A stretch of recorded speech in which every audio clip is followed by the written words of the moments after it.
often do you get angry? How many times has that anger either led to or been the result of a perceived conflict? Each of us, even our mindfulness Sherpa Sierra, experiences anger every once in a while. And as she even reminds us in Radical Mindfulness, anger derives from fear, one of the two kings that are the origin of every action and reaction. While the anger may be a natural emotion, it's your response that will ultimately determine your own peace of mind and the health of your relationships with others, especially when it comes to disagreements or misalignments with those on your team. For some of us, anger, or one of its cousins, frustration, aggravation, agitation, disappointment, regret, animosity, jealousy, irritability, annoyance, bitterness, can become your master, and it can take control of you and result in discontent and dysfunctional relationships with those with whom you may need to work with, unless you want to lock yourself up and avoid any human interaction, Twitter and Reddit included. The Stoic Seneca considered anger to be temporary madness. In fact, he wrote an entire book on anger to navigate ways to tackle this often debilitating emotion.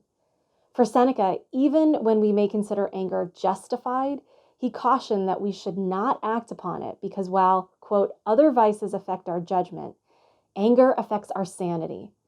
Other emotions come in mild attacks and can grow unnoticed, but our minds plunge abruptly into anger. Its intensity is in no way regulated by its origin, for it rises to the greatest heights from often the most trivial beginnings. There are a variety of reasons, rationales, and responses that can evoke anger in us. And as Seneca rightly points out, they're often a result of rather trivial origins. In fact, anger and our intolerance for others is getting worse. According to a 2019 NPR IBM Watson Health poll, 84% said Americans were angrier than we were a generation ago. And of those surveyed, 42% cited feeling more angry than they did the year prior. While you may at times think anger can be healthy, I would actually challenge you, or rather caution that premise. Anger can have a detrimental effect on your health and your mindset. In the 2 hours after you've had a moment of rage, your chances of having a heart attack doubles, and a stroke or a blood clot triples. A study by Harvard scientists found that even thinking about an angry experience can weaken your immune system for 6 hours. Increased anger can also reduce your lung capacity and increase respiratory disorders. So yeah, anger is not a healthy emotion to keep around. Okay, so I'm sure you're thinking by this point, okay, this all sounds great, Amy, but how can I actually take control of my anger so that it doesn't take control of my health, my career, my relationships, and my overall well-being?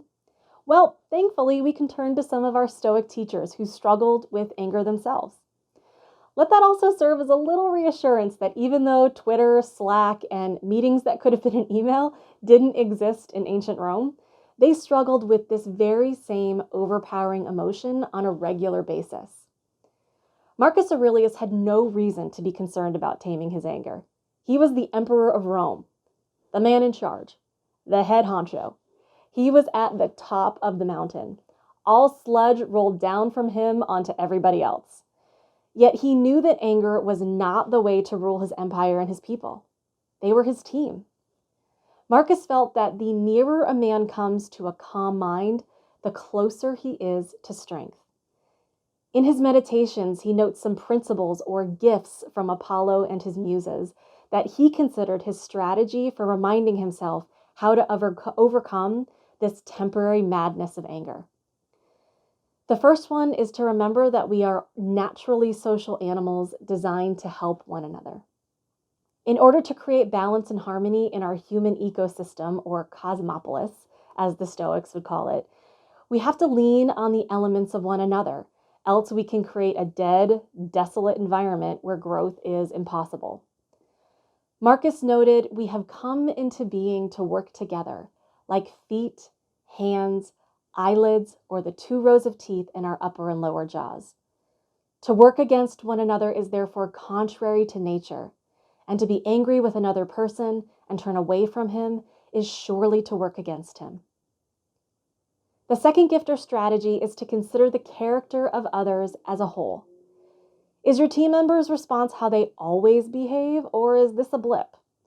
Are you possibly employing an ant or two to the situation or them? Could there be some always or never thinking, maybe some mind reading, or another fixed mindset thought percolating in your mind? If this behavior is not a reflection of them as a whole, then maybe it's worth viewing it in isolation and not treating them as though they always behave this way. It was just a momentary hiccup. Which brings us to number 3. Nobody does wrong willfully. Okay, when I first read this one, I actually questioned it too, because from my perspective, there certainly appears to be people who I am convinced behave a particular way on purpose just to make things difficult on everyone else or to bring them down to their state of woe. But then I got a little jolt of humility when I realized that even the most powerful ruler in all of Rome, Marcus Aurelius, cut these folks some slack. So if he can, why can't I? Often people behave badly. They do so because they don't even realize they're doing it. They just don't know any better. To remind myself of this, every morning I wake up and I read the following passage from Marcus's Meditations. Say to yourself at the start of the day, I shall meet with meddling, ungrateful, violent, treacherous, envious, and unsociable people. They are subject to all these defects because they have no knowledge of good and bad. But I, who have observed the nature of good, and seen that it is the right, and of the bad, and seen that it is the wrong, and of the wrongdoer himself, and seen that his nature is akin to my own, I then cannot neither be harmed by these people, nor become angry with one who is akin to me, nor can I hate him. Reading this reminds me that people are who they are because of the experiences they've had and what they've learned or not learned to date. They are not like me. They don't know what I know. They haven't had the same life as me, or they haven't learned the same lessons I have. So to expect them to behave the way I would or should is unreasonable. And back to number 1, it's against our shared human nature. It's a process for sure. Practice this one regularly and it will help you build up a little bit more compassion for others. I didn't say ignore it though. It's simply viewing it as an opportunity to educate versus an obstacle to arm against with others. Gift number 4, nobody is perfect, yourself included. This is one to keep handy, or as Eleanor Shellstrop says, what can you possibly say to us that'll make up for your actions? Nobody's perfect? All of us have moments or days where we're not at our best. None of us do everything or say everything right all the time. Nobody's perfect. Number 5, you can never be certain of other people's motives. Well, until you have mastered the art of mind reading, it's wise to remember that you cannot know someone else's reasons or behavior unless you're willing to ask them. Gift number 6, we are all mortal. Okay, this one is a heavy one to contemplate, but it's an exercise that the Stoics practiced regularly. The reason for doing so is not to remind yourself of your fallibility, but rather it's meant to force you to pause and decide if this response, a response in anger, is how you want to be remembered. As Marcus reminds us, you could leave life right now. Let that determine what you do and say and think. Will this anger leave you at peace when you die? No, then you maybe want to rethink it and rethink how and if it's serving you and how you'll be remembered, because that moment can come whenever fate decides. Number 7 is to remember that it's your own judgment that upsets you. The 2nd century slave turned teacher Epictetus taught his students, remember that it is we who torment, we who make difficulties for ourselves. That is, our opinions do. What, for instance, does it mean to be insulted? Stand by a rock and insult it, and what have you accomplished? If someone responds to insult like a rock, what has the abuser gained with his invective?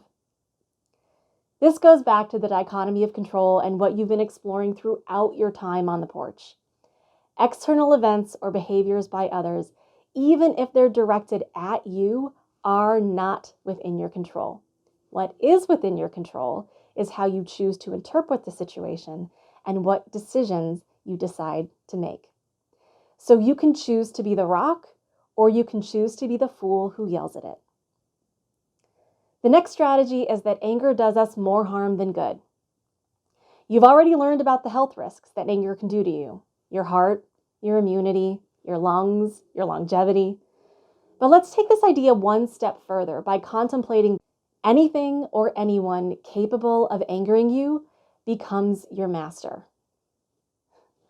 Damn.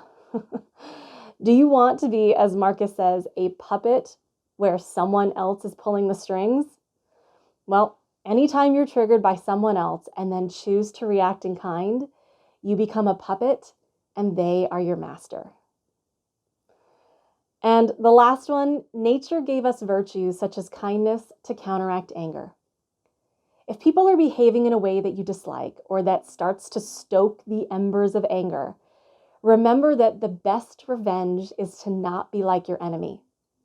Be an example of a virtuous person, one that is striving for a human nature in balance. So those are the strategies or gifts that Marcus Aurelius gathered to help him remain the master and not the puppet of his anger. Keep this list handy and use it as your anger checklist when you start to feel this temporary madness begin to creep into your mind or body. Anger is something that we all struggle with, and without intention and attention can often get the better of us. So what's the lesson here? Well, it's threefold. Anger is a base, automatic emotion that every living, breathing human on this earth experiences. Anger will keep showing up no matter how hard you try to stop it. But it is this work that will help you manage it more quickly and be in control of it versus it of you. Anger, if acted on, can lead to very little harmony or balance in the health of your and our human ecosystem. And lastly, with focus, attention, and practice, you can begin to take back control of your anger and instead build trust, support, and mutual collaboration for success with your fellow humans and the teams that you're a part of. Don't be a slave to your temper or let it be in the driver's seat. Your mind, body, and relationships will thank you.